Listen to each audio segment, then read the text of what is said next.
जय हिंद एवरीवन। अपने Indore defence academy में हम सौर्य बैच के माध्यम से फिजिकल ज्योग्राफी का ऑनलाइन बैच लेके आ रहे हैं, जिस पे हम फिजिकल ज्योग्राफी के सभी जो इम्पोर्टेंट टॉपिक्स हैं और जो जो बहुत फ्रिक्वेंटली आज टॉपिक्स हैं उसको हम यहाँ पे अपलोड करेंगे। और लाइव क्लासेस आपकी डेली सुबह 10 बजे से होगी। आशा करता हूँ आप सभी उस पर कनेक्ट करेंगे। आज का टॉपिक जो हम लेके आए एक बहुत इंपॉर्टेंट टॉपिक है और इस टॉपिक का नाम है स्ट्रक्चर ऑफ द अर्थ या इंटीरियर स्ट्रक्चर ऑफ द अर्थ। अगर मैं अर्थ के इंटीरियर स्ट्रक्चर की बात करूं, अगर मैं अर्थ की बात करूं तो अर्थ को हमने 3 से 4 भागों में डिवाइड कर लिया है। पूरे अर्थ को अगर मैं बात करूं तो अर्थ को हमने 3 लेयर्स में डिवाइड किया। अगर मैं नाम से देखूं तो क्या होगा, उसका नाम है क्रस्ट, मेंटल और कोर। इन 3 पार्ट में हमने अर्थ को डिवाइड किया हुआ है, जो कि मेंशन्ड है। किस किस पार्ट में? क्रस्ट, मेंटल और कोर के पार्ट में हमने पूरे अपने जो अर्थ है उसको डिवाइड किया है। अगर मैं इसके स्ट्रक्चर की बात करूं तो क्रस्ट में कुछ और इसके बीच में भी हमने डिफरेंट लेयर्स रखी हुई हैं, ठीक है। अगर मैं बात करूं क्रस्ट की तो क्रस्ट क्या होता है? क्रस्ट हमारा सबसे upper most part of the अर्थ होता है। अर्थ का अगर मैं बात करूं अपर मोस्ट पार्ट या आउटर मोस्ट लेयर की बात करूं, वो हमारा क्या है? क्रस्ट है, और जो कि सॉलिड है और थोड़ा बहुत ब्रिटल पार्ट में आपको देखने को मिल जाएगा, ठीक है। अगर मैं बात करूं कि ये मिलके किससे बना हुआ है तो आप बोलोगे सर किससे? सियाल से मिलके बना हुआ है। किससे मिलके बना हुआ है? सिलिकॉन एंड एल्यूमिनियम से मिलके हमारा क्रस्ट वाला पार्ट बना हुआ है, ठीक है। तो 2 इंपॉर्टेंट पार्ट है कि पहली बात तो ये है कि क्रस्ट हमारा सबसे अपर मोस्ट पार्ट है, और दूसरा मिलके किससे बना है?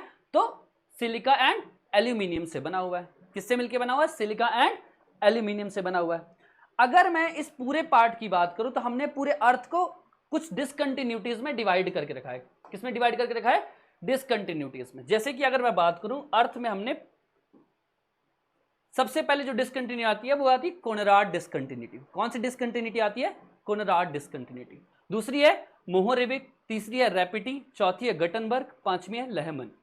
अच्छा, इसको याद करने का एक तरीका होगा कि आप कैसे याद कर रहे हो। अगर आपने लिख लिया ऐसे कुमारीगल, क्या लिख लेना? कुमारीगल, तो आपको याद रहेगा। अगर मैं अर्थ की बात करूं, अगर मैं क्रस्ट की बात करूं तो क्रस्ट भी 2 पार्ट में डिवाइडेड है, अपर क्रस्ट और लोअर क्रस्ट। कौन सा क्रस्ट है? अपर क्रस्ट और लोअर क्रस्ट। तो अपर क्रस्ट और लोअर क्रस्ट के बीच में अगर आपसे पूछे, अपर क्रस्ट और लोअर क्रस्ट के बीच में क्या पूछेगा कि भैया कौन सी डिसकंटिन्यूटी मिलती है, तो आंसर क्या होगा उसका? कोनराड डिसकंटिन्यूटी मिलती है। कौन सी मिलती है? Conrad discontinuity. सिमिलर वे में upper mantle and lower mantle, upper mantle है sorry lower crust and upper mantle के बीच में कौन सी मिलती है? तो आप बोलोगे मोहू मिलती है। कौन सी मिलती है? मोहू। तो इसी तरीके से हमने अर्थ को डिवाइड किया हुआ है, ठीक है। ऐसे लिखा हुआ। सबसे पहले डिसकंटिन्यूटी हमने कौन सी पढ़ी थी? कोनराड डिसकंटिन्यूटी, जो कि किसको सेपरेट करती है? तो भैया boundary between upper crust and lower crust. As mentioned earlier, जो मैंने पहले आपको बताया हुआ है कि अपर क्रस्ट और लोअर क्रस्ट के बीच में बाउंड्री फॉर्मेशन का काम कोनराड डिसकंटिन्यूटी करती है। क्या करती है? कोनराड डिसकंटिन्यूटी करती है। दूसरा है, एक चीज जो इंपॉर्टेंट बात यह है कि जो ओशनिक क्रस्ट है ना, वो क्या है? थिनर देन कॉन्टिनेंटल क्रस्ट है। ये बात हमेशा ध्यान रखना, आपके पेपर में पूछा गया है कि कौन सा जो क्रस्ट है वो ज्यादा थिनर या थिकर है। तो क्या बोलोगे आप? ओशनिक क्रस्ट हमारा थिनर है देन द कॉन्टिनेंटल क्रस्ट, ठीक है। आगे बढ़े। अगर मैं बात करूं अर्थ के स्टैटिक मॉडल की, अगर मैं अर्थ का पूरा स्टैटिक मॉडल उठाऊं तो अर्थ को हमने कैसे डिवाइड कर दिया? देखो, जैसे यहाँ पे एक अपर मेंटल पार्ट है, लोअर मेंटल पार्ट है, आउटर कोर है और इनर कोर है, और शुरुआत के 2 पार्ट तो हमने देख ही लिए। कौन सा पार्ट था? अपर क्रस्ट एंड लोअर क्रस्ट, जिसको सेपरेट कौन कर रहा था? कोनराड डिसकंटिन्यूटी कर रहा था, जैसे कि हमने पहले देखा। अगर इस ट्रांजिशन जोन में देखोगे तो आपको जो अपर मेंटल को जो अपर वाला पार्ट पड़ेगा वो क्या है? लिथोस्फीयर वाला पार्ट है। कौन सा पार्ट है? लिथोस्फीयर वाला पार्ट है, ठीक है। उसके जस्ट नीचे आपको एस्थेनोस्फीयर का पार्ट मिलेगा, जिसका सॉल्यूशन विस्कस होता है। जो किस नेचर में होता है? विस्कस नेचर में। लेकिन जो लिथोस्फीयर है हमारा, वो हमारा सॉलिड नेचर में होता है। किस नेचर में होता है? हमारा सॉलिड नेचर में होता है। और ध्यान रखना, जो भी मैग्मा वगैरह बनते हैं ना, जो वॉल्केनिक मैग्मा बनते हैं, ये एस्थेनोस्फीयर से ही बनते हैं। कहां से बनते हैं? ये एस्थेनोस्फीयर से ही ये बनते हैं, ठीक है। अब हम चलते कहां पे? मेंटल वाले पार्ट में। मेंटल पार्ट कहां से शुरू होता है? It extend from Moho's discontinuity to the depth of 2900 kilometre. जैसे कि मैंने पहले क्या बताया था कि मोहोरेबिक कहां आती है? लोअर क्रस्ट से अपर मेंटल के बीच में पड़ती है, ये मैंने बताया था, ठीक है, उसी के आसपास आपको क्या मिलेगा, लिथोस्फीयर मिलेगा। क्या मिलेगा, लिथोस्फीयर, जो कि सॉलिड फॉर्म में होगा। और उसके जस्ट नीचे आपको क्या मिलेगा, एस्थेनोस्फीयर, जहां से आपका मैग्मा का या लावा या मैग्मा बनता है आपको वोल्केनिक में। ठीक है, तो क्या हुआ, नेक्स्ट हमारे पास मोहो डिस्कंटिन्यूटी है, जो कहां तक, मोहो डिस्कंटिन्यूटी से मेंटल हमारा जाता है 2900 किलोमीटर डेप्थ तक। ठीक है, अगर मैं अपर पोर्शन ऑफ मेंटल की बात करूं तो वो क्या है, एस्थेनोस्फीयर कहलाता है। क्या कहलाता है, एस्थेनोस्फीयर कहलाता है, जो कि मेंशन भी है कि ये मेन सोर्स ऑफ मैग्मा है। क्या है ये, मेन सोर्स ऑफ मैग्मा।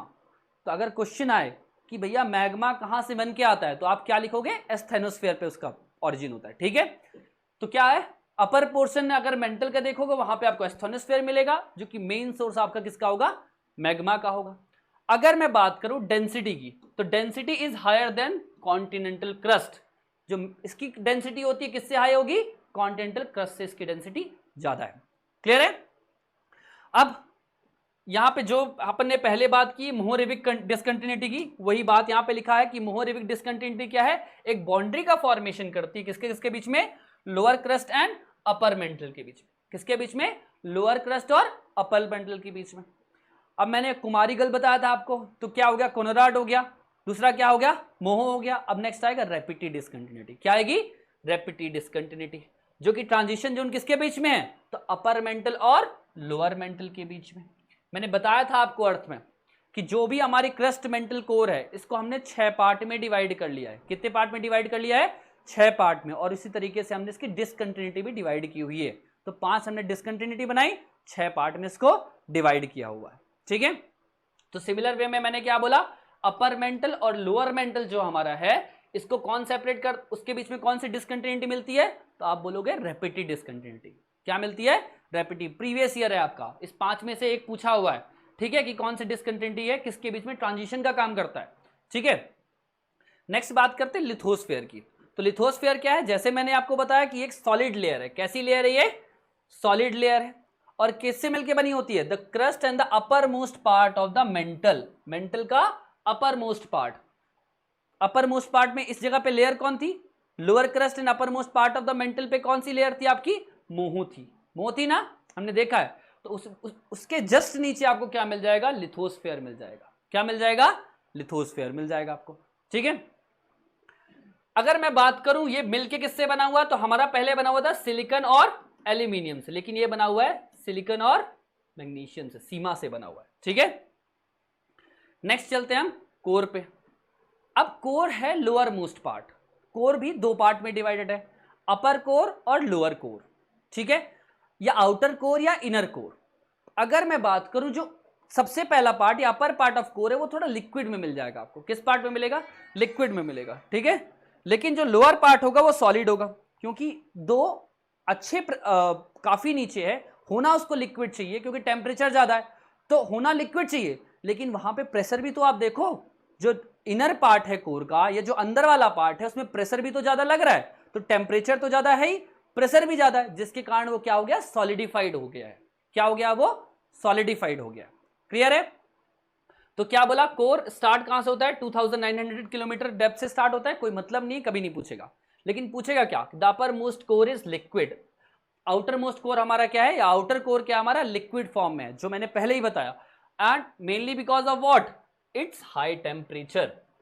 अगर टेम्परेचर ज्यादा है तो क्या होगा, लिक्विड फॉर्म में आएगा, ये लिक्विडिफाई हो जाएगा कोई भी चीज, है ना। सॉलिड लिक्विड में कैसे कन्वर्ट होता है, टेम्परेचर बढ़ाने से होता है। अगर आप कोर तक पहुंच गए हो तो आप समझो उसका टेम्परेचर कितना ज्यादा हो गया होगा। तो ऑब्वियस सी बात है, जो आउटर कोर है वो किस फॉर्म में है, हाई टेम्परेचर का लिक्विड फॉर्म में है। वाइल द इनर कोर, जबकि इनर कोर जो है वो सॉलिड फॉर्म में ही है। अब क्वेश्चन तो वही उठता है भाई कि सॉलिड फॉर्म में क्यों है, लिक्विड में होना चाहिए। लेकिन उस जगह पे टेम्परेचर के साथ प्रेशर भी बढ़ रहा है। क्या बढ़ रहा है, टेम्परेचर के साथ प्रेशर भी, तो वो क्या हो गया है, सॉलिडिफाई हो गया। ग्रेटर टेम्परेचर तो है due to the immense pressure at this depth, लिखा हुआ है ना, यही मेंशन्ड है।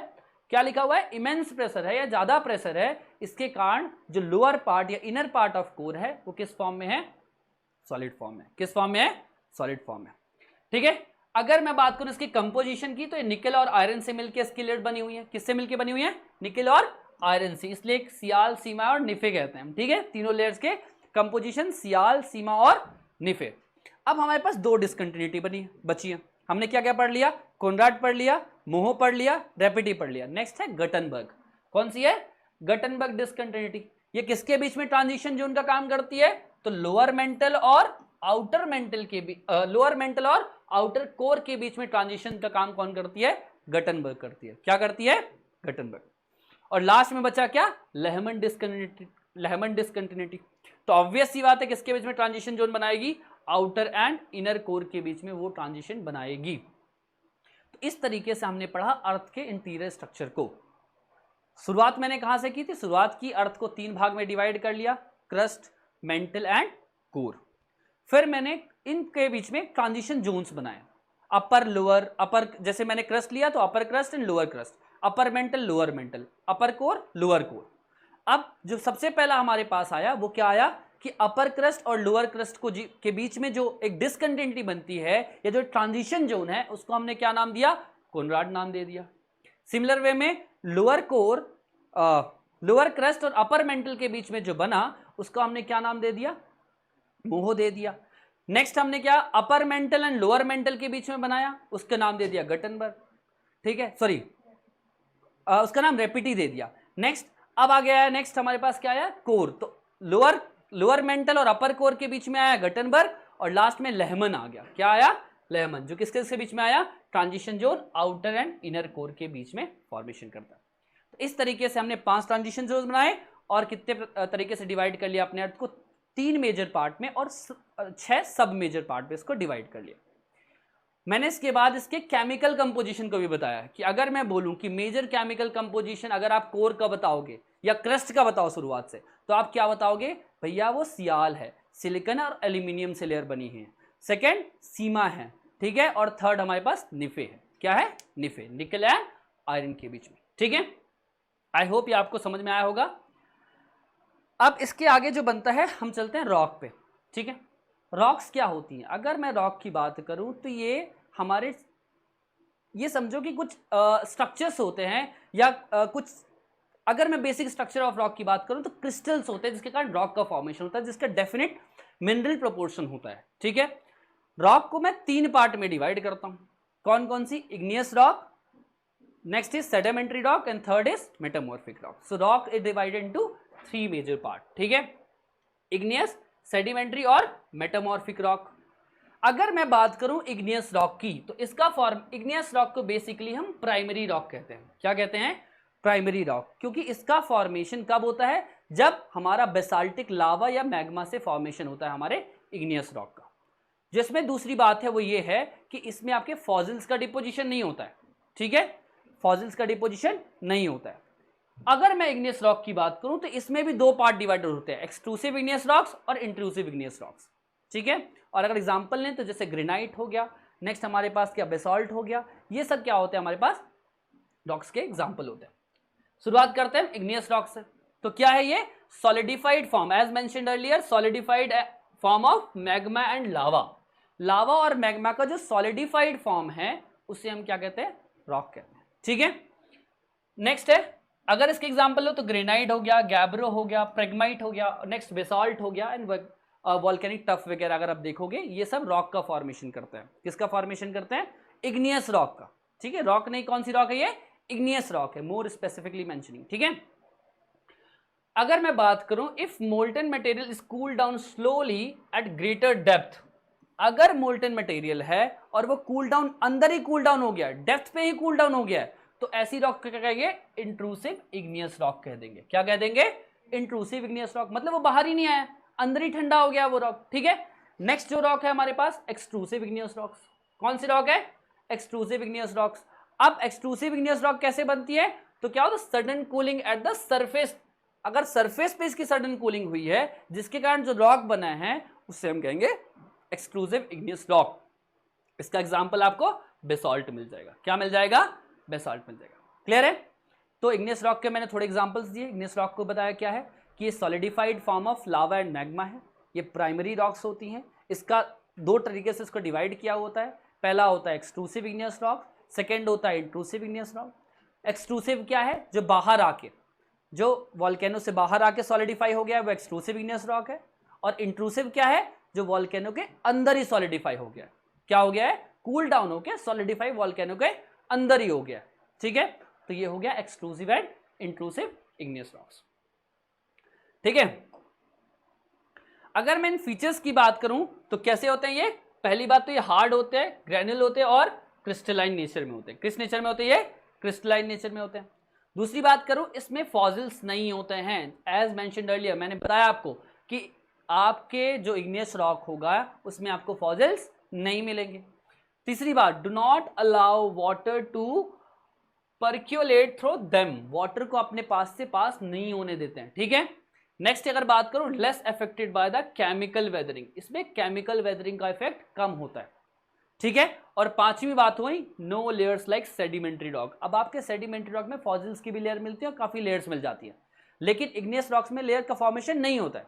ठीक है, तो सबसे बड़ा इंपॉर्टेंस देखो आपका प्रीवियस ईयर है, विच इसमें ऐसा करके कुछ आया था कि विच रॉक डजंट कंटेन्स फॉसिल, ऐसा करके कुछ क्वेश्चन पूछा था शायद। ठीक है, तो उसमें क्या था ऑप्शन? Igneous rock. तो ये बड़ा इंपॉर्टेंट है कि इसमें फॉसिल्स नहीं मिलते हैं, क्रिस्टलाइन नेचर के होते हैं, वाटर पास नहीं होने देते हैं। नेक्स्ट इज केमिकल वेदरिंग, इसका इफेक्ट नहीं होता है। और पांचवा हमने क्या बोला, इसमें सेडिमेंट्री रॉक्स की तरह लेयर का फॉर्मेशन नहीं होता। क्लियर है? समझ आ गया सभी को? आगे बढ़े। नेक्स्ट जो रॉक है अब देखो इसमें वही समझा दिया है इंट्रूसिव इग्नियस रॉक्स क्या होती है, इसको थोड़ा सा एक्सप्लेन करके बता दिया है। तो क्या बोला, it is found by the solidification of the magma below the earth surface. ये अपन पढ़ चुके हैं कि अर्थ सरफेस के नीचे ही मैग्मा का सॉलिडिफिकेशन हो गया, जिसके कारण फॉर्मेशन हो गया है किसका? इंट्रूसिव इग्नियस रॉक्स का। अगर बात करें तो जैसे ग्रेनाइट हो गया, दूसरा गैब्रो हो गया, प्रेगमाइट हो गया, ये सब एग्जांपल है आपके इंट्रूसिव इग्नियस रॉक्स के। ठीक है, पूछे अगर विच one of the following is intrusive igneous rock, ठीक है, तो आपको इन तीनों ऑप्शन में ही लगाना है। कौन से बोला? ग्रेनाइट बोला मैंने, दूसरा मैंने प्रेगमाइट बोला, तीसरा गैब्रो बोला। ठीक है, अगर बात करें एक्सट्रूसिव इग्नियस रॉक्स की, तो जैसे कि मैंने पहले ही बताया, एक्सट्रूसिव इग्नियस रॉक का फॉर्मेशन कैसे होता है? जब हमारा लावा बाहर आ जाता है और बाहर आके सॉलिडिफाई होता है, तो उससे फॉर्मेशन होता है एक्सट्रूसिव इग्नियस रॉक का। जैसे हमारा बेसाल्ट है, इसका एग्जाम्पल क्या एग्जाम्पल है? बेसाल्ट है, रायोलाइट इसका एग्जाम्पल है। नेक्स्ट होते हैं classification based on the chemical composition. अच्छा, एक चीज समझना आप, रॉक्स का भी क्लासिफिकेशन केमिकल के कंपोजिशन के आधार पर किया जाता है। अगर रॉक्स में क्या है? High proportion of silica content है। रॉक्स में क्या है? अगर सिलिका का बहुत ज्यादा प्रोपोर्शन है तो उस रॉक को हम क्या कहेंगे? एसिडिक रॉक कहेंगे। क्या कहेंगे? उस रॉक को एसिडिक रॉक कहेंगे। अगर उसके वहां पे क्या है? अगर रॉक में high proportion of basic oxide है, क्या है वहां पे?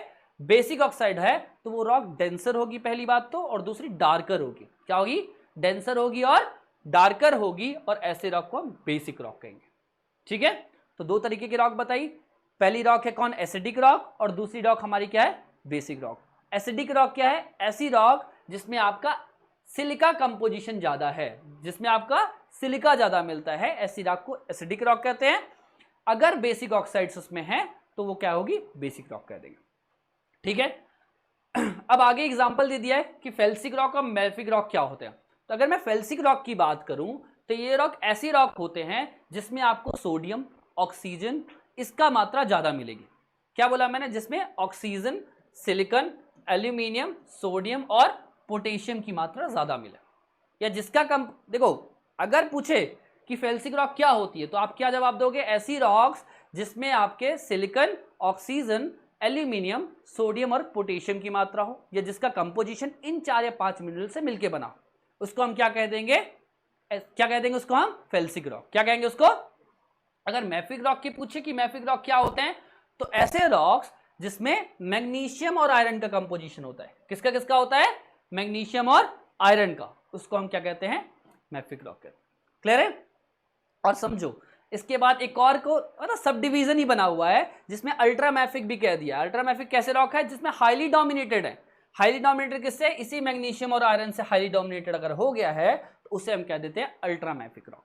ठीक है, तो रॉक्स हमने पढ़ा, सबसे पहले इग्नियस रॉक पढ़ा।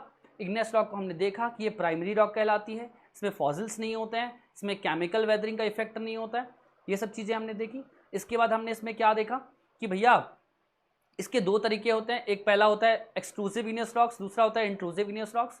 इंट्रूसिव ऐसे जो अंदर ही मैग्मा में ही कूल डाउन हो गए हैं। एग्जाम्पल बात करें तो ग्रेनाइट हो गया, गैब्रो हो गया, प्रेगमाइट, ये सब उसके एग्जाम्पल हो गए। दूसरा जो बाहर आ गए उसको एक्सक्लूसिव इग्नियस रॉक कहते हैं, जैसे बेसाल्ट हमारा उसका एग्जांपल हो गया। इसके बाद अगर रॉक्स का क्लासिफिकेशन करें तो दो तरीके से हमने क्लासीफाई किया। पहला क्लासिफिकेशन में देखा कि अगर किसी रॉक में सिलिका कंटेंट ज्यादा है उस रॉक को हमने एसिडिक रॉक कह दिया। वहीं अगर किसी रॉक में बेसिक ऑक्साइड्स ज्यादा हैं उससे हमने क्या कह दिया, उसे हम बेसिक रॉक्स कह दिया। इसके बाद हमने तीन तरीके से और रॉक्स को डिटरमाइन किया, पहले फेल्सिक रॉक, दूसरा मैफिक और तीसरा अल्ट्रा मैफिक। फेल्सिक रॉक पे हमने क्या कहा, भैया ये ऐसी रॉक होती है जिस रॉक में आपको सिलिकॉन, ऑक्सीजन, एल्यूमिनियम, सोडियम और पोटेशियम का मिनरल कंपोजिशन हो। अगर मैं बात करूं मैफिक रॉक की तो ऐसी रॉक होती हैं जिसमें मैग्नीशियम और आयरन का कंपोजिशन होता है, उससे हम मैफिक रॉक कह देते हैं। और अल्ट्रा मैफिक में इन्हीं जो कंपोजिशन है मैग्नीशियम और आयरन, इसका एक्स्ट्रा ऑर्डिनरी कंपोजिशन होगा या ज्यादा मात्रा में कंपोजिशन होगा, उससे हम क्या कहेंगे, अल्ट्रा मैफिक रॉक कहेंगे। क्या कहेंगे उसे हम, चलिए नेक्स्ट जो हमारा आएगा वो है हमारे पास सेडिमेंट्री रॉक्स। अगर हम बात करें सेडिमेंट्री रॉक्स क्या है, तो जैसे नाम बता रहा है सेडिमेंट्री, इसका मतलब क्या, सेडिमेंटेशन। अगर हमने क्या कर दिया, इग्नियस और मेटामॉर्फिक रॉक में इरोजन और सेडिमेंटेशन प्रोसेस के थ्रू इसका फॉर्मेशन होता है। किस रॉक का, सेडिमेंट्री रॉक का। सेडिमेंट्री रॉक की बात करूं तो क्या लिखा है, result the deposition of fragments of rock by exogenous process. ठीक है, एक्सोजीनियस प्रोसेस के थ्रू इसमें क्या हुआ, डिपोजिशन ऑफ फ्रेगमेंट्स, या तो कहो डिपोजिशन ऑफ फ्रेगमेंट्स या कहो सेडिमेंटेशन ऑफ फ्रेगमेंट। ठीक है, दोनों का मतलब सेम है। These deposits through compactation turns into a rock and this process is called lithification। ठीक है, तो इस प्रोसेस को क्या कहते हैं, देखो क्या हुआ, डिफरेंट रॉक्स के जो पार्टिकल आए, डिपॉजिट्स आए, एक जगह पे आके सेडिमेंट हो गए और कॉम्पैक्ट होके एक प्रोसेस के थ्रू रॉक का फॉर्मेशन हो गया। उस फॉर्मेशन को हमने उस रॉक को क्या कह दिया हमने, सेडिमेंट्री रॉक। ठीक है, और ये जो प्रोसेस हुई, डिपॉजिट होना, कॉम्पैक्टेशन की प्रोसेस होना, इस पूरी प्रोसेस को हम लिथिफिकेशन की प्रोसेस कहते हैं। क्या कहते हैं हम, लिथिफिकेशन की प्रोसेस कहते हैं। ठीक है, अब हमारे पास तीन तरीके की सेडिमेंट्री रॉक होती है। पहली होती है मैकेनिकली फॉर्म सेडिमेंट्री रॉक, दूसरी होती है केमिकली फॉर्म सेडिमेंट्री रॉक और तीसरी होती है ऑर्गेनिकली फॉर्म सेडिमेंट्री रॉक। अगर मैं याद करने की बात करूं, सबसे पहले आप पढ़ लेते हैं मैकेनिकली फॉर्म सेडिमेंट्री रॉक क्या होती है। तो mechanically form sedimentary rock previous year है, एनडीए में भी आया है, सीडीएस में भी आया है। तो मैकेनिकली फॉर्म सेडिमेंट्री रॉक आपको 4-5 मिलेगी। सबसे पहले मिलेगी क्या, लोएस्ट, शेल, कॉन्ग्लोमेरेट और सैंडस्टोन। कौन कौन सी है, लोएस्ट, शेल, कॉन्ग्लोमेरेट और सैंडस्टोन। याद कैसे करोगे, तो ऐसे याद करना, इसको बना लेना LCSS से याद कर लेना। क्या याद कर लोगे, LCSS से। L से क्या, लोएस्ट, C से क्या, C से बताओ कॉन्ग्लोमेरेट, S से शेल और S से होगा सैंडस्टोन। तो ये हो गया हमारे पास मैकेनिकली फॉर्म सेडिमेंट्री रॉक करने को याद करने का तरीका। ऐसे शॉर्ट फॉर्म में लिख लोगे तो याद हो जाएंगे रॉक्स। ठीक है, नेक्स्ट ऑर्गेनिकली फॉर्म, अगर मैं सेडिमेंट्री रॉक की बात करूं तो उसको भी याद करने का तरीका है भाई। उसको कैसे याद करोगे, तो CCLG कर लेना। क्या करोगे, CCLG। C फॉर क्या, कोल, C फॉर क्या, चौक, G फॉर जिसराइट और L फॉर लाइमस्टोन। ठीक है, तो कोल, लाइमस्टोन, चौक और जिसराइट, ये किसका एग्जांपल हो गया, ऑर्गेनिकली फॉर्म सेडिमेंट्री रॉक। ठीक है, नेक्स्ट हमारे पास है केमिकली फॉर्म सेडिमेंट्री रॉक। तो केमिकल प्रोसेस के थ्रू इसका फॉर्मेशन हुआ होगा, इसलिए इसके एग्जांपल कैसे याद करोगे, देखो इसको मैंने 4 बस याद किए थे, 5वां याद ही नहीं किया था मैंने। कौन कौन से, dolomite, rock salt, halide and potash. तो इसको मैंने ऐसे बना लिया था, DRH और P, dolomite, rock salt, halide and potash. तो ये तीनों तरीके से हमारे याद हो जाएंगे क्या, रॉक्स। कि हमारे पास सेडिमेंट्री रॉक्स, हमने सेडिमेंट्री रॉक पढ़ा था, उसमें 3 प्रोसेस थी। पहली प्रोसेस क्या थी, सबसे पहली प्रोसेस थी मैकेनिकली फॉर्म सेडिमेंट्री रॉक, जिसमें हमारे पास 4 रॉक्स थी। याद कैसे किया, LCSS कर लिया, L for loess, C for conglomerate, S for shale और S फॉर सैंडस्टोन। सेकेंड हमने याद किया किससे, CCLG से, C for chalk, C for coal, L for limestone और G फॉर जिसराइट। और लास्ट हमने याद किया किससे, DRHP से।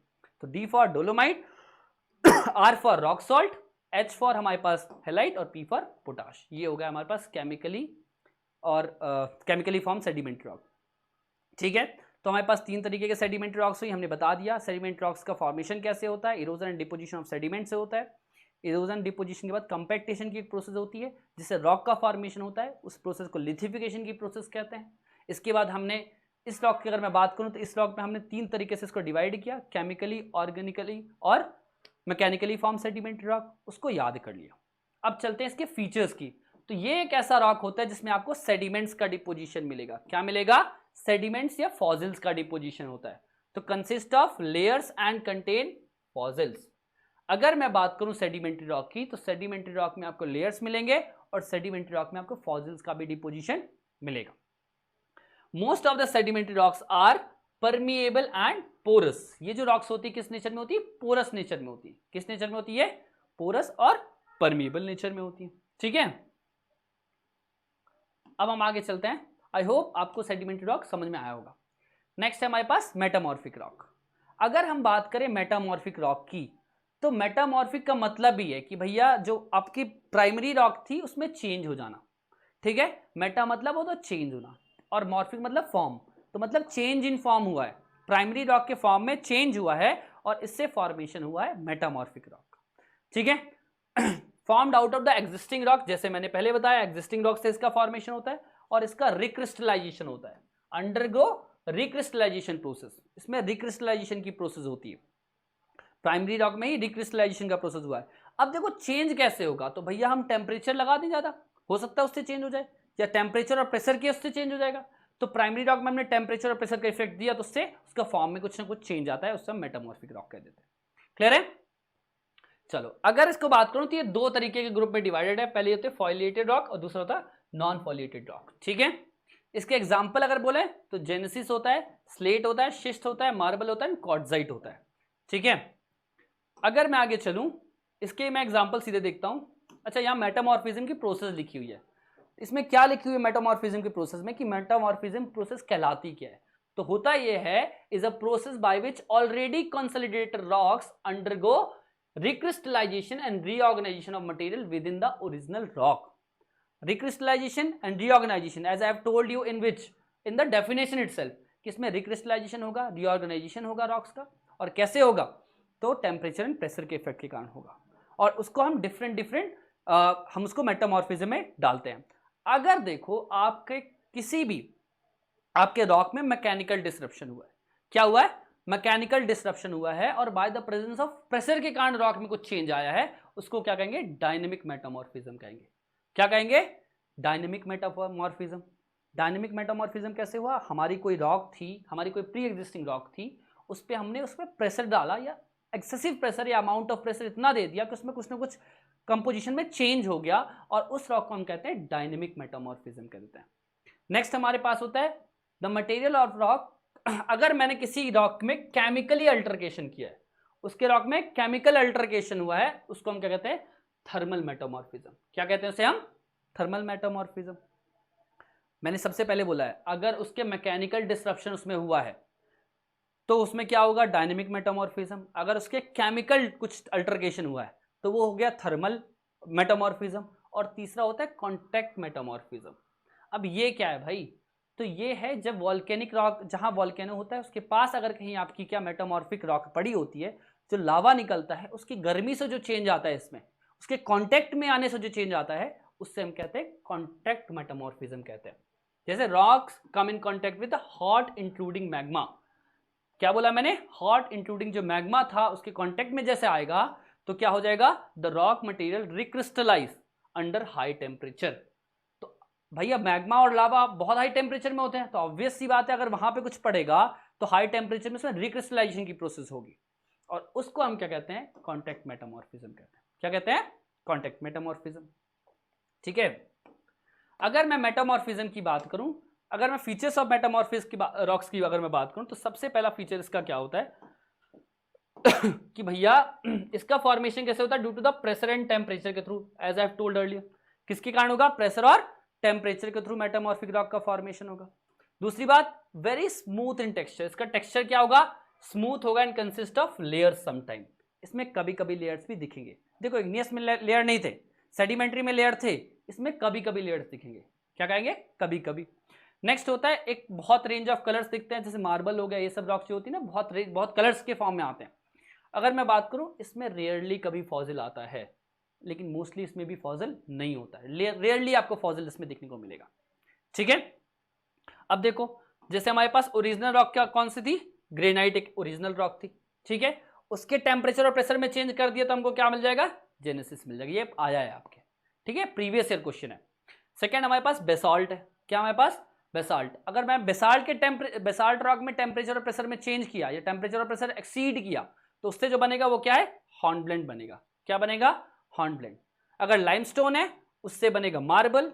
नेक्स्ट अगर कोल है तो कोल से बनता है ग्रेफाइट। ग्रेनाइट अलग है, ग्रेफाइट अलग है। ग्रेनाइट हमारी कौन सी रॉक है, इग्नियस रॉक है। कौन सी रॉक है, इग्नियस रॉक। ग्रेफाइट हमारी कौन सी है, मेटामॉर्फिक रॉक है। कौन सी रॉक है, अरे पेंसिल आप लोग यूज करते हो, पेंसिल में जो लगा होता है वो ग्रेफाइट है। ठीक है, वो कोल में, कोल के कंपोजिशन में चेंज हुआ है, या कोल जो कोल था ना उसमें कुछ क्या चेंज हुआ है, टेम्परेचर और प्रेशर में चेंज करके हमने ग्रेफाइट का फॉर्मेशन किया। ठीक है, नेक्स्ट हमारे पास है सैंडस्टोन। क्या है हमारे पास नेक्स्ट, सैंडस्टोन। सैंडस्टोन से बनता है क्वार्ट्जाइट और शेल से बनता है स्लेट। तो आपको ये याद होनी चाहिए क्योंकि प्रीवियस ईयर पूछा गया है। अगर मैं आपसे बोलूं भैया हमारे पास ग्रेनाइट रॉक थी, हमने उसमें टेम्परेचर प्रेशर में चेंज किया तो आप कौन सी रॉक बनेगी, तो आप बोलोगे जेनेसिस बनेगी। नेक्स्ट हमने बोला अगर हमारे पास बेसाल्ट थी उसमें टेम्परेचर प्रेशर में चेंज किया तो क्या बनेगी, हॉर्नब्लेंड बनेगी। नेक्स्ट बोला लाइमस्टोन, लाइमस्टोन से क्या बनेगी आपकी, मार्बल। मार्बल आपको अगर देखना भेड़ाघाट चले जाओ बढ़िया मार्बल मिलेगा। ठीक है, अच्छा अभी इस बार जीआई टैग मिला है, अंबर जी नाम कोई मार्बल है उसको जीआई टैग मिला है वहां के आसपास। नेक्स्ट हो गया कोल है, कोल में अगर चेंज कर होगा तो क्या बनेगा, ग्रेफाइट बनेगा।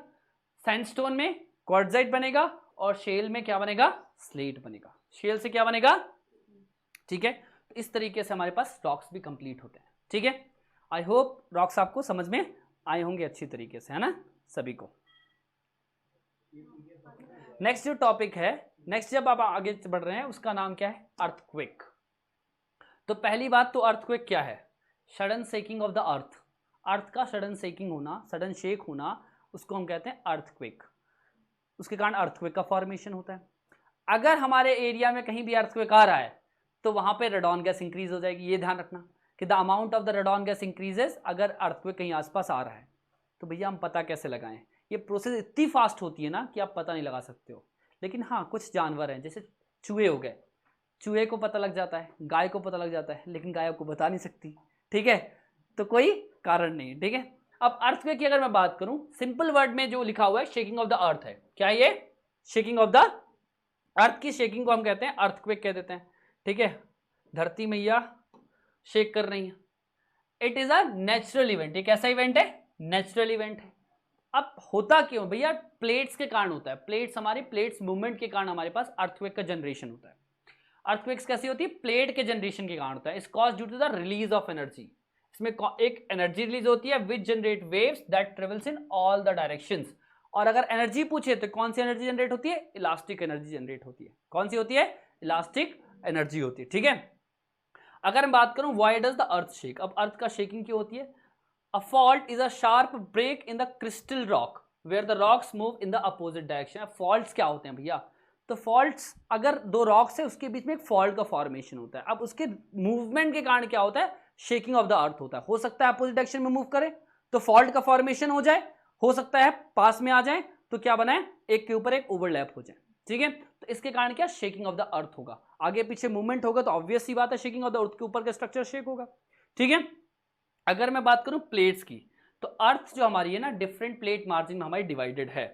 इसमें कुछ मेजर प्लेट्स हैं और कुछ माइनर प्लेट्स हैं। क्या है, कुछ मेजर प्लेट्स और कुछ माइनर प्लेट्स हैं। अगर मैं मेजर प्लेट्स की बात करूं तो सबसे पहले जो मेजर प्लेट है वो नॉर्थ अमेरिकन प्लेट है। ये जो बड़ी बड़ी प्लेट है, दूसरी जो मेजर प्लेट है साउथ अमेरिकन प्लेट है, तीसरी अफ्रीकन प्लेट है, चौथी यूरेशियन प्लेट है, नेक्स्ट ऑस्ट्रेलियन प्लेट है। ठीक है, नेक्स्ट एंटार्क्टिक प्लेट है और इंडियन प्लेट है।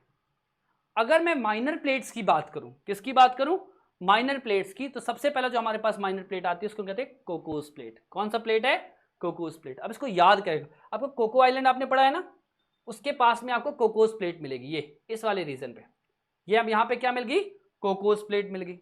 नेक्स्ट जो प्लेट है नाजका प्लेट है। कौन सी प्लेट है, नाजका प्लेट। इसके नेक्स्ट जो माइनर प्लेट है ये कैरेबियन प्लेट, आपको दिख रही है छोटी प्लेट है, ये नेक्स्ट कैरेबियन प्लेट है। एक अरेबियन प्लेट भी छोटी सी है। ठीक है, यहाँ पे एक फीजियन प्लेट है, नेक्स्ट फिलीपींस प्लेट है। तो ये सब जो छोटी छोटी सी प्लेट्स हैं इसको हम माइनर प्लेट कहते हैं। क्या कहते हैं? Minor plate. और अगर आपसे पूछ ले, भाई पूछ सकता है, ऑब्वियसली बात पूछ सकता है कि कोकोस प्लेट आपको कहाँ मिलेगी, तो आप बताना कहाँ मिलेगी, central America and Pacific plate के बीच में मिलेगी। कहाँ मिलेगी? सेंट्रल अमेरिका और पैसिफिक प्लेट के बीच में। दूसरा नाज़का प्लेट कहाँ मिलेगी, तो साउथ अमेरिकन प्लेट और पैसिफिक प्लेट के बीच में मिलेगी। दिखा देता हूं मैं वापस से, कहाँ मिल रही है भैया, ये देखो साउथ अमेरिकन है और कौन सी प्लेट है, पैसिफिक प्लेट के बीच में मिल रही है। ये Nazca plate south American Pacific plate है, इसके बीच में नाज़का प्लेट मिल रही है। कोकोस प्लेट देख लो कहाँ मिल रही है। ठीक है, नेक्स्ट बोले अगर कि आप बताओ भाई अरेबियन प्लेट कहाँ मिलेगी, तो Arabian plate mostly Saudi Arabian के लैंड मास में मिलती है। अच्छा, ये अरेबियन पेनिनसुला भी आपने देखा है ऐसा करके बना हुआ है अपने एशिया में, तो इधर पे जो प्लेट मिलती है वो अरेबियन प्लेट है। कौन सी प्लेट है? अरेबियन प्लेट है। नेक्स्ट फिलीपींस प्लेट है, कहाँ मिलती है, एशियाटिक प्लेट और फिलीपीन पैसिफिक प्लेट के बीच में। और जो नेक्स्ट प्लेट है उसको हम कहते हैं कैरोलिन प्लेट, जो कहाँ मिलती है, फिलीपींस और इंडियन प्लेट के बीच में पड़ती है। ठीक है, और नेक्स्ट है फिजी प्लेट, जो कहाँ मिलती है, north east of the Australia में। ठीक है, तो कुछ मेजर प्लेट्स हैं और कुछ माइनर प्लेट्स हैं। मैंने मेजर प्लेट्स को बताया, कितनी मेजर प्लेट्स बताई, पहले north American plate, south American plate, African plate, Eurasian plate, Indian plate, Australian plate और साथ में अंटार्कटिकन प्लेट। तो कुल मिला के 7 मैंने क्या बताई थी, मेजर प्लेट्स। फिर मैंने माइनर प्लेट्स भी बताई थी। शुरुआत कहाँ से किया भैया, Cocos plate, Nazca plate, Caribbean plate, Arabian plate, Philippines plate और यहाँ पे फिजी प्लेट भी है। ठीक है, इस तरीके की माइनर और मेजर प्लेट्स को याद रखना है। पूछा गया है, प्रीवियस ईयर है आपका, कि which one of the following is the minor plate and which one of the following is major plate. ठीक है, हम इसको डिस्कस भी करेंगे कुछ दिन बाद, हम जब अपने इस सीरीज में ही क्या लेके आएंगे, प्रीवियस ईयर का डिस्कशन करेंगे, तब हम उसको भी डिस्कस करेंगे। ठीक है, और तब फिर मैं आपसे पूछूंगा भाई, फिर आपको जवाब देना होगा। ठीक है, चलिए अगर मैं बात करूं अर्थक्वेक वेव्स की, जितने भी नेचुरल अर्थक्वेक्स होते हैं वो कहां शुरुआत होती है, इसका शुरुआत लिथोस्फीयर से होती है। कहां से होती है, लिथोस्फीयर। अभी हमने स्ट्रक्चर ऑफ द अर्थ में लिथोस्फीयर पढ़ा है। अब लिथोस्फीयर कैसा होता है, सॉलिड में होता है। कैसा होता है लिथोस्फीयर, सॉलिड में होता है। स्थनोस्फीयर कैसा होता है, लिक्विड होता है। स्थनोस्फीयर कैसा होता है, लिक्विड। ठीक है, और लिक्विड नहीं कहो, सेमी लिक्विड कहो, विस्कस नेचर का होता है क्योंकि वो। Next, it is sufficient to note that here that the lithosphere refers to the portion of depth up to 200 kilometre from the surface of the earth. तो lithosphere क्या है, 200 kilometre, अर्थ के नीचे 200 किलोमीटर का जो डेप्थ है उस एरिया को हम लिथोस्फीयर कहेंगे। क्या कहेंगे उस एरिया को, लिथोस्फीयर कह देंगे। ठीक है, एन इंस्ट्रूमेंट कॉल्ड सिस्मोग्राफ। अब ये सिस्मोग्राफ क्या है भाई, सिस्मोग्राफ एक ऐसा इंस्ट्रूमेंट है जिसका यूज हम इसलिए करते हैं ताकि हम अर्थक्वेक को मेजर कर सके। क्या कह रहे, मेजर कर सके। और 3 तरीके के स्केल में हम इसको मेजर करते हैं, मर्केली स्केल है, रिक्टर स्केल है, ऐसे करके मेजर करते हैं। ठीक है, now the curve of the earthquake wave recorded on the seismograph. Seismograph में इसी का कर्व रिकॉर्ड होता है भाई, सिस्मिक वेव्स कहां से जनरेट हुई, कहां तक हुई। ठीक है, एंड नेक्स्ट, अब ये सेक्शंस वगैरह के बारे में मेंशन है, इसको पढ़ेगा। अब देखते हैं टाइप्स ऑफ अर्थक्वेक वेव्स। अगर मैं अर्थक्वेक वेव्स की बात करूं तो हमारे पास different type of earthquake waves होती है। पहली होती है बॉडी वेव्स, दूसरी होती है सरफेस वेव्स। अगर मैं बॉडी वेव्स की बात करूं, जो बॉडी में जनरेशन होता है, तो बॉडी वेव हमारी 2 तरीके की होती है। कितने तरीके की होती है, 2 तरीके की। पहला है हमारा पी वेव और दूसरा होता है हमारा एस वेव। पी वेव और दूसरा क्या है, एस वेव।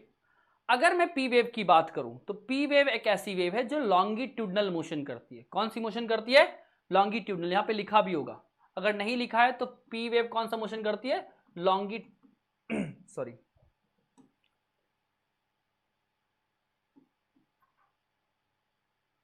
पी वेव हमारा लॉन्गिट्यूडनल मोशन करती है। नेक्स्ट है हमारे कौन सा बात है, एस वेव्स। एस वेव हमारा कौन सा मोशन करेगी, एस वेव हमारा कैसे मोशन करेगी, देखो 2 तरीके की वेव्स होती हैं। ठीक है, पहला क्या नाम है, ट्रांसवर्स वेव्स, और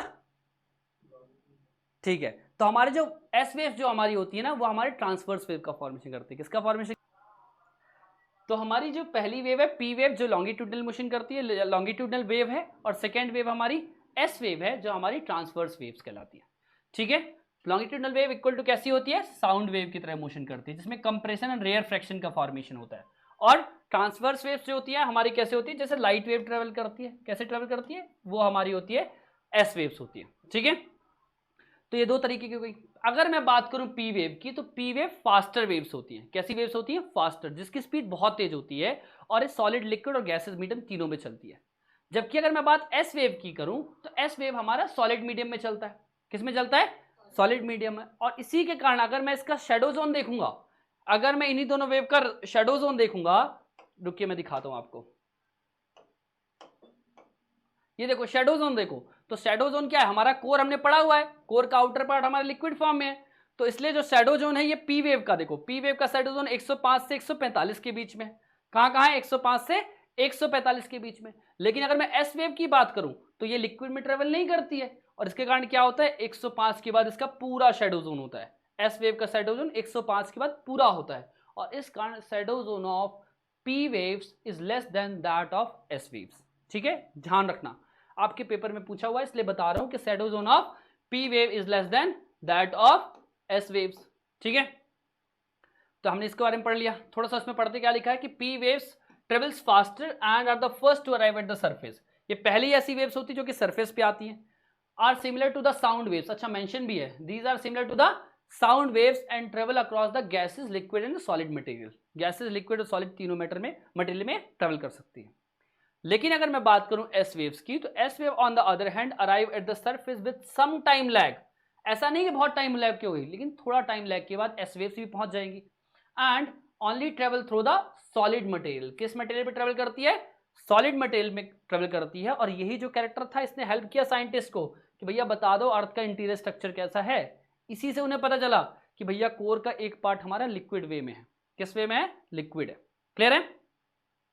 चलिए, ये पी वेव्स और एस वेव के बारे में दिया है। देखिए पी वेव्स हमारी कंप्रेशन रेयर फ्रैक्शन पे चलेगी, ऐसे ऐसे ऐसे ऐसे चलेगी। ठीक है, जबकि एस वेव का मोशन ऐसे पूरा ऊपर नीचे हो रहा है। ठीक है, अच्छा दो वेव्स और होती है, एक एल वेव होती है और आर वेव होती है।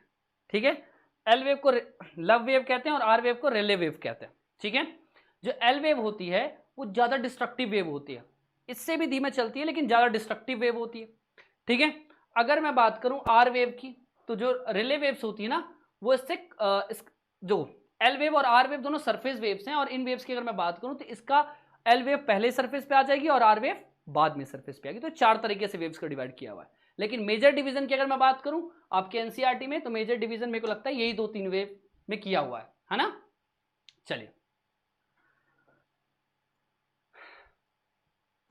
अब हम बात करते हैं पॉइंट्स की। तो एक ऐसा पॉइंट जहां से अर्थक्वेक का ओरिजिनेशन हुआ है, जहां से अर्थक्वेक ओरिजिनेट हुआ है, उस पॉइंट को हम क्या कहते हैं? Focus of the earthquake. क्या कहते हैं उसको हम? फोकस ऑफ द अर्थक्वेक कहते हैं, जहां से हमारा पॉइंट बन गया। अब देखो क्या, मान लो ये एक, देखो फोकस कैसे बना, ये एक प्लेट रही होगी, ये दूसरी प्लेट रही होगी, दोनों आके आपस में यहाँ पे एक फॉल्ट का फॉर्मेशन हुआ। किसका फॉर्मेशन हुआ? बीच में फॉल्ट का फॉर्मेशन हुआ, जिसके कारण यहाँ पे एक फोकस बना। और ये focus of the earthquake is the originating point of the earthquake, जहां से अर्थक्वेक का ओरिजिनेशन हुआ है उसको कहते हैं फोकस ऑफ द अर्थक्वेक। इसके जस्ट अबव पे जो पॉइंट है उसको हम कहते हैं एपिसेंटर कहते हैं। फोकस के जस्ट ऊपर जो पॉइंट है उसको हम क्या कहते हैं? एपिसेंटर कहते हैं। क्या कहते हैं? एपिसेंटर। तो ये दोनों पॉइंट आप इसमें अर्थक्वेक्स में याद रखोगे। ठीक है, चलिए, अगर हम बात करें सिस्मोग्राफ की, तो सिस्मोग्राफ क्या होता है? Seismograph record reveal variations in the wave direction, while surface waves क्या करती हैं? Are more destructive. As mentioned earlier, जब मैं पहले ही बताया था कि सरफेस वेव्स कैसी होती है? ज्यादा डिस्ट्रक्टिव होती है, causing rock displacement and structure collapse. तो अगर बोले कि सरफेस वेव्स के कारण क्या हुआ है, तो बोलना भैया सरफेस वेव के कारण ही बिल्डिंग गिरी है। अगर कभी ऐसे घुमा के पूछे यूपीएससी कि एक बार अर्थक्वेक आया है और उसमें बिल्डिंग्स वगैरह का डिस्ट्रक्शन हुआ है, तो किस वेव के कारण हुआ होगा? तो आंसर होगा सरफेस वेव्स के कारण। ठीक है, नेक्स्ट, सरफेस वेव्स क्या है कि the body waves interact with the surface rocks and generate a new set of waves called surface waves. तो जो बॉडी वेव्स थी वो सरफेस के साथ आई, सरफेस रॉक के कांटेक्ट में आई, और एक नई वेव का जो जनरेशन हुआ उस वेव को हम सरफेस वेव्स कहते हैं। ठीक है, these waves move along the surface, ये सरफेस पे ही चलते रहती हैं। अब अगर मैं इंपैक्ट की बात करूं तो impact on the velocity of the waves changes as they travel through material with different densities. अब देखो ऑब्वियस सी बात है यार कि वेलोसिटी चेंज होगी, लिक्विड पे वेलोसिटी डिफरेंट होगी, ठीक है, सॉलिड पे डिफरेंट होगी और गैसेस पे डिफरेंट होगी। तो वही मेंशन्ड है कि इन वेव्स की भी वेलोसिटी चेंज होती है। अगर मैं डिफरेंट लेयर्स पे जाऊं, अगर मैं सॉलिड लेयर पे जाऊंगा तो उसकी वेलोसिटी डिफरेंट होगी, अगर मैं लिक्विड पे जाऊंगा तो उसकी वेलोसिटी डिफरेंट होगी, और गैस पे भी वेलोसिटी डिफरेंट होगी। The denser material the denser the material the higher the velocity, जितना डेंसर मटेरियल है उतना ज्यादा उसकी उस पे वेलोसिटी होगी। क्या बोला मैंने? जितना डेंसर मटेरियल है उस पे उतनी ज्यादा वेलोसिटी होगी। तो अगर मैं बोलूं वेलोसिटी सॉलिड पे ज्यादा होगी कि गैस पे ज्यादा होगी, तो आप बोलोगे किस पे ज्यादा होगी? वेलोसिटी। जितना डेंसर मटेरियल है उतनी ज्यादा वेलोसिटी सॉलिड पे, ऑब्वियस सी बात है सॉलिड पे वेलोसिटी ज्यादा होगी, ठीक है। So their direction also changes as they reflect and refract when coming across materials with the different densities। तो उनकी वेलोसिटी में भी इंपैक्ट पड़ता है जब वो डिफरेंट डेंसिटी के मतलब मटेरियल्स के आसपास में आती है, कांटेक्ट में आती है, ठीक है।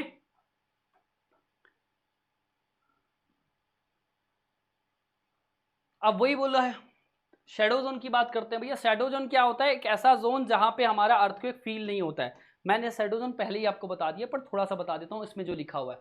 Earthquake wave get recorded in seismographs located far off the locations. हो सकता है कि लोकेशन कहीं और हो और सिस्मोग्राफ कहीं और हो, ठीक है। तो ऑब्वियस सी बात है कि सिस्मोग्राफ में जो लोकेशंस आई हैं जहां पे आपका अर्थक्वेक ऑरिजिनेशन हुआ उससे काफी दूर पे सिस्मोग्राफ्स रखे हुए हैं। लेकिन होता क्या है, however there exist some specific areas where the waves are not reported. तो एक ऐसे स्पेसिफिक एरियाज होते हैं जहां पे वेव का रिपोर्ट ही नहीं किया गया, यहाँ पे कोई वेव आई ही नहीं, और उसी एरिया को हम उसी के क्या कहते हैं? अर्थक्वेक शैडो जोन कहते हैं। क्या कहते हैं? शैडो जोन कह देते हैं। मतलब उसमें उन वेव्स को नोट ही नहीं किया गया सिस्मोग्राफ के द्वारा, ठीक है। And such a zone is called shadow zone, ठीक है। अगर मैं शैडो जोन की बात करूं, it was observed that seismographs located at any distance within 105 from the epicentre recorded the arrival of both P and S waves. तो ये देखा कि अगर सिस्मोग्राफ रखा हुआ है 105 डिग्री पे, तो उसमें दोनों पी और एस वेव्स दोनों दिख रही हैं उसको, ठीक है। मतलब जहां से अर्थक्वेक ऑरिजिन हुआ है वहां से 105 डिग्री तक हमको पी और एस वेव्स दोनों दिख रही हैं। इसके बाद however the seismograph located beyond 145, जब 145 मान लो यहां अर्थक्वेक आ रहा है और सिस्मोग्राफ यहां से 145 डिग्री के आगे रखा हुआ है, तो क्या होगा? From the epicentre records the arrival of the P waves beyond 145 में हमें सिर्फ पी वेव मिली, एस वेव नहीं मिली। इसका मतलब है कि एस वेव के लिए तो शैडो जोन ही है ना वो, इसलिए तो हमें एस जोन नहीं मिली, ठीक है। But not that of S waves. तो वही लिखा हमारा, वही इसमें इस डायग्राम में भी मेंशन्ड है। क्या मेंशन्ड है? कि जो पी, मान लो हमारा कहीं एपिसेंटर था, मान लो कहीं हमारे पास कहीं फोकस है, अब सिस्मोग्राफ उससे 145 एंगल पे मिला, तो उस एंगल पे हमें सिर्फ पी वेव मिल रही है लेकिन हमें एस वेव्स नहीं मिल रही है, मतलब उसके लिए तो शैडो जोन हुआ। और 105 तक हमें दोनों मिल रही थी, तो इससे हमने क्या कैलकुलेट कर लिया कि भैया पी जोन का हो सकता है शैडो जोन 105 से 145 के बीच में, लेकिन एस जोन का 105 के बियॉन्ड में पूरा शैडो जोन ही है, ठीक है। अब वही बात इसमें मेंशन्ड होगी, ठीक है। देखो सेम मेंशन है कि a zone between 105 to 145 from the epicentre was identified as a shadow zone for both the types of waves. 105 से 145 के बीच में दोनों के लिए नहीं मिली, ठीक है। लेकिन the entire zone beyond 105 does not receive S wave. 105 के बियॉन्ड वाली में एस वेव्स नहीं मिली, मतलब उसके लिए शैडो जोन। लेकिन the shadow zone of S wave is much larger than that of the P waves. आपको पेपर में पूछा गया है क्वेश्चन, ठीक है, प्रीवियस ईयर है कि शैडो जोन एस वेव्स का ज्यादा कि पी वेव्स का। तो ध्यान रखना शैडो जोन एस वेव्स का ज्यादा है, क्लियर है। The shadow zones of P waves appears as a band around the earth between 105 to 145। अगर शैडो जोन पूछे कि पी जोन का पी वेव्स का शैडो जोन क्या है, तो बोलोगे 105 से 145 के बीच में, clear. Well, that of the S zone is not only large in extent, but it is also a little over 40% of the Earth surface. Earth surface का लगभग 40% से भी ज्यादा होता है, क्लियर है। चलिए अब हम बात करते हैं थोड़ा सा, ये टाइप्स ऑफ अर्थक्वेक्स वही होते हैं भैया, कौन कौन सा हो गया भैया। माइनिंग के कारण एक अर्थक्वेक आता है, ठीक है, एक फॉल्ट एंड फ्रैक्चर्स के कारण अर्थक्वेक आता है, तो कुछ डैम्स के कारण भी अर्थक्वेक आता है। अच्छा, चाइना में एक डैम बनाया, ठीक है, और उस डैम के कारण भी अर्थक्वेक, कहते हैं कि कुछ सिस्मिक एक्टिविटीज वहां पे भी हो रही है, इतना बड़ा डैम बनाया उन्होंने। तो ये सब मैन मेड होते हैं, कुछ नेचुरल होते हैं, आप पढ़ लीजिएगा।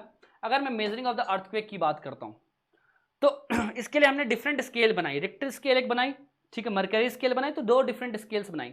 अगर बात करता हूँ, the earthquake events are scaled either according to the magnitude और इंटेंसिटी। या तो मैग्नीट्यूड में अर्थक्वेक मानते हो कि इतने मैग्नीट्यूड का है, ये इतने इंटेंसिटी का है, यही मानते हो ना। तो अगर मैं बात करूं द मैग्नीट्यूड स्केल को हम क्या कहते हैं? रिक्टर स्केल कहते हैं। प्रीवियस ईयर सीडीएस में पूछा आया कि मैग्नीट्यूड मापने के लिए, अर्थक्वेक के मैग्नीट्यूड मापने के लिए कौन सा स्केल नापते हैं, कौन सा स्केल का यूज करते हैं, तो आंसर है रिक्टर स्केल। क्या है? Richter scale. The magnitude relates to the energy release during the quake. अब जब अर्थक्वेक आया है उसके दौरान कितनी एनर्जी रिलीज की गई है उसको हम उसको मैग्नीट्यूड कहते हैं। क्या कहते हैं? मैग्नीट्यूड। और मैग्नीट्यूड नापने के लिए जो स्केल का यूज करते हैं उसका नाम है रिक्टर स्केल। क्या नाम है उसका? Richter scale. The magnitude is expressed in the numbers of 0 to 10। अब मैग्नीट्यूड को कैसे एक्सप्रेस करते हैं? 0 से 10 नंबर में। इसलिए मैग्नीट्यूड में अगर हम देखते हैं 0 मैग्नीट्यूड का अर्थक्वेक है, 7 मैग्नीट्यूड का है, 6 मैग्नीट्यूड का अर्थक्वेक है, ऐसा। और 6 से 7 के बीच में भी 10 सब नंबर होंगे, 6.5, 6.6 ऐसे होंगे। ठीक है, तो ये ध्यान रखिएगा। अगर मैं इंटेंसिटी स्केल की बात करूं तो intensity scale is named as mercury scale. क्या कहते हैं इसको? मर्कैली स्केल कहते हैं। कौन सा स्केल है? मर्कैली स्केल, जिसको किसके नाम पे किया? एक इटालियन सिस्मोलॉजिस्ट थे, उनके नाम पे रख दिया। The intensity scale takes into account the visible damage caused by the event. The range of intensity is from 1 to 12। Intensity का रेंज क्या है? 1 से 12। मैग्नीट्यूड का क्या है? 0 से 10 है। अगर मैग्नीट्यूड की बात करूं, मैग्नीट्यूड क्या है? कितना एनर्जी रिलीज की गई अर्थक्वेक के द्वारा। इंटेंसिटी क्या है? कॉस्ट ऑफ डैमेज, कितना डैमेज किया गया, इतने इंटेंसिटी का अर्थक्वेक था। ठीक है, तो ये हमारे पास दो तरीके के स्केल हैं। और दोनों तरीके के स्केल की अगर मैं बात करूं तो कौन कौन से? एक इंटेंसिटी के लिए और दूसरा हमारे पास मैग्नीट्यूड के लिए होती है। एक रिक्टर स्केल और दूसरी कौन सी स्केल है? Mercury scale. अच्छा, अर्थक्वेक में 3-4 चीजें ध्यान रखनी है। पहली बात तो इसके पॉइंट्स जो मैंने बताया कि एपिसेंटर क्या है, फोकस क्या है, हाइपोसेंटर क्या है, ये। दूसरी बात मैंने इसकी बताई पी वेव्स, एस वेव्स क्या होती है। और वेव्स अगर बोले तो कौन सी वेव फास्ट चलती है, कौन सी वेव कम धीरे चलती है। तीसरा, मोस्ट डिस्ट्रक्टिव वेव्स कौन सी होती हैं? सरफेस वेव्स होती हैं, बॉडी वेव्स होती हैं। ठीक है, इसके बाद जो चौथी चीज याद रखनी है वो शैडो जोन याद रखनी है कि कौन सा होता है। और पांचवी स्केल याद रखनी है। ठीक है, कि रिक्टर स्केल क्या मेजर करती है और मर्करी स्केल क्या मेजर करती है। ठीक है, लास्ट जिसके इफेक्ट्स है या नेगेटिव इम्पैक्ट सोच लो कि अर्थक्वेक के इम्पैक्ट्स क्या पड़ते हैं। सबसे पहले ग्राउंड शेक होता है, ये तो सबको पता है ना, ऑब्वियस ही बात है, अर्थक्वेक आएगा तो। दूसरा, डिफरेंशियल ग्राउंड सेटलमेंट हो जाता है। लैंड और मड स्लाइड्स होती है, लैंड स्लाइड्स कई जगह पे होती है अर्थक्वेक के कारण। ठीक है, तो ये इंपॉर्टेंट है।